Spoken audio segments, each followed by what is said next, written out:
Okay, great. I hope you all had a nice little break, and we're going to go back down. I'm going to try to keep this. My time clock is right under my finger, right there. I'm going to try to keep the next two sections to about 10 minutes each. Okay, so that I don't want to go over an hour with this. All right. So the two sections I'm gonna cover two sections after this one little piece, and it's the very first paragraph on page 31 of the Good Bishop's book, and he is spot on here. Let's see. The first three words from the pulpit of the cross were addressed to the three predilections of God. Okay, so remember, Jesus addresses his enemies, sinners, the two sinners, and us, his saints, the church, the beloved disciple who is now given to Mary and Mary given to the beloved. So those are the three, what he calls predilections of God, okay, God's desires to forgive everyone, to cover the whole gamut.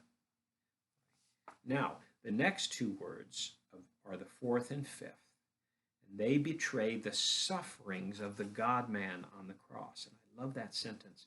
The next two words, the fourth and the fifth, so next week and this one, betray the sufferings of the God-man on the cross.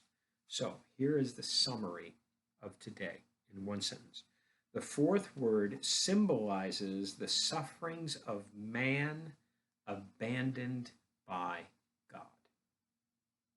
There you are. Next week, the suffering of God abandoned by man.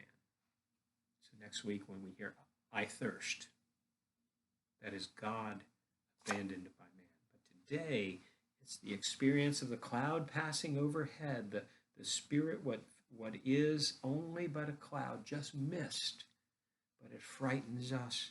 And in it, we experience the devil actually uses it to generate within us doubt and lack of trust, and all of those things that nip away at our faith. Fear, primarily. Fear causes fight or flight reflex, which prohibits us from experiencing the trust that we have or can have of a Father who never abandons us, the one in whom Jesus teaches us to pray, Papa in heaven, Daddy. Daddy does not abandon, but it is this one time where Jesus experiences it, and so makes all of our abandonment, receives it, and atones for it. Doesn't make it just vanish, but atones for it and makes it right and reconciles us so that the sin of Adam and Eve passed on for millennia after millennia, whose consequences expand into horrific and atrocious human treatment of other humans, are now made reconciled in God, are forgiven in order for us to be a forgiving people, right? So there you have it. That's the first section, first paragraph. Now, we move from there to, we've already talked about the Christology of, and that inimical question, that real nut of a difficulty that we all can only lie before as a mystery. The reality that Jesus himself is both fully human and fully divine, and it is on that cross that issue, the Christ issue, becomes most, and I love this word, one of my very favorites, most inscrutable. It becomes most puzzlesome, or it really, the best word is, it is a mystery. It is a mystery. In other words, we can plunge it and plunge it and plunge it, and yet we'll learn more, we'll be edified more. The Holy Spirit will touch your heart and expand it even more. So back to our summary single line. The fourth word from the cross symbolizes the sufferings of man abandoned by God. And it also atones for them. Okay. So now we go. We have already covered all is darkness, and Fulton does a nice job with that. As you can see, I don't know if you can see or not, I made a mess this time. I really did. I was going this way and that way and so forth, so I couldn't possibly cover all the questions he raises. But what I want to do now is turn us to um,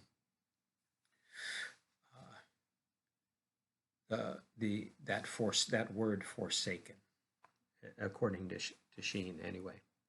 It seems his human nature has been separated, forsaken, abandoned by Yahweh, yet he remains strangely in relationship to call upon and answer him. That's what he says. See, that's how Sheen puts it. So that's in the mystery of the Christology, the mystery of God, man.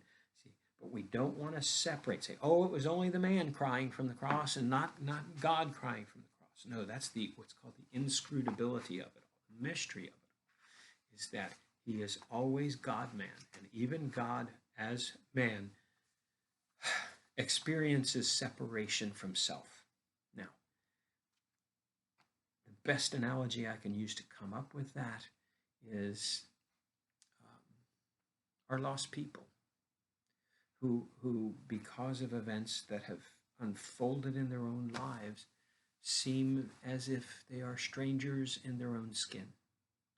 They are separated from themselves, whether that is in our sexuality or in our physicality, in the roles we play or the roles we adopt in our culture and society and even in family, where we feel as if we are not just not who, but not what we are called to be. And that sort of internal separation from self is flagrant in our culture. Okay, if we stand back and watch it, we can see folks who experience that, particularly in the areas of psychology, sociology, those soft sciences. But I'm going to just leave that part there. We've already addressed the mystery of the passing clouds, and now I want to approach full on Jennifer's leftover question from it's got to be a month ago now, and it has to do with the knowledge of good, of the tree of good and evil, because Jesus is now on the tree of life. Okay, he is on the tree of life, and which is making up for the taking of the fruit from the tree of the knowledge of good and evil. That is what they took from, and now that is being repaired by the cross in paradise, which to you and I looks like a garbage dump called Golgotha, because that's what we've turned the exterior of paradise into. All right. So that is being repaired. To do that again quickly. Adam and Eve took from the tree of knowledge of good and evil, and when they ate of it, their eyes were what? Opened. And now they knew good and evil. Here is exactly where the consequence of that knowledge comes to bear full force. Because for you and I, knowledge of good and evil is God screaming on the cross.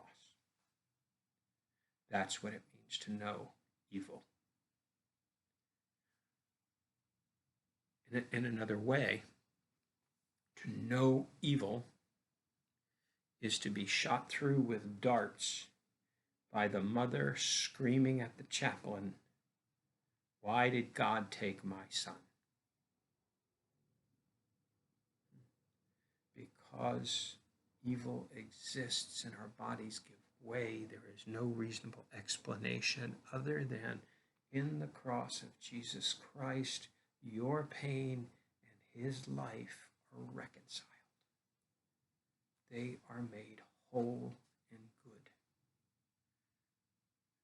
But why, oh, why, oh, why? And then the questions just keep coming. It reminds me of being a dad, right? I mean, how many times do you answer? Why does a wheel go round and round? Why is there air? Bill Cosby once asked.